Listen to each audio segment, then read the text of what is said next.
Students next हमारा topic है laws Faraday's laws of electrolysis. Very very important बच्चे, two laws हैं, दोनों लॉ इंपॉर्टेंट हैं। फेराडेज फर्स्ट लॉ क्या कहता है?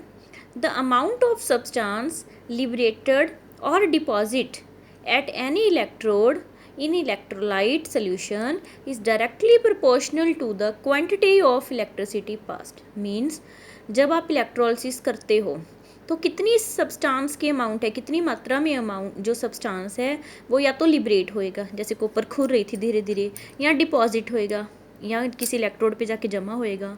किसी भी इलेक्ट्रोड पे इलेक्ट्रोलिटिक सोल्यूशन में कितनी अमाउंट लिबरेट या डिपॉजिट होएगी वो किसके डायरेक्टली प्रोपोर्शनल होती है?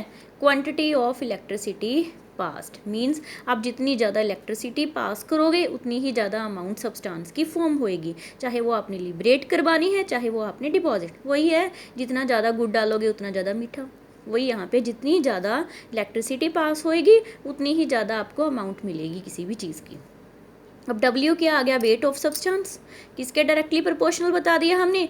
Q quantity of electric charge. Clear? तो W किसके डायरेक्टली प्रोपोर्शनल आ गया बच्चे? Q के।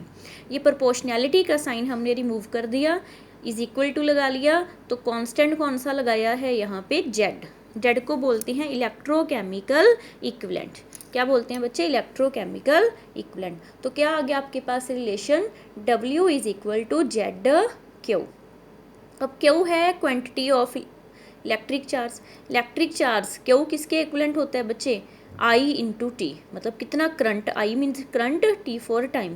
कितना करंट कितने टाइम में हमने पास किया उसको हम क्या बोल देते हैं? Electric charge. तो हमने Q की यहाँ पे वैल्यू पुटअप कर दी, Q की जगह पे क्या लिख लिया? IT।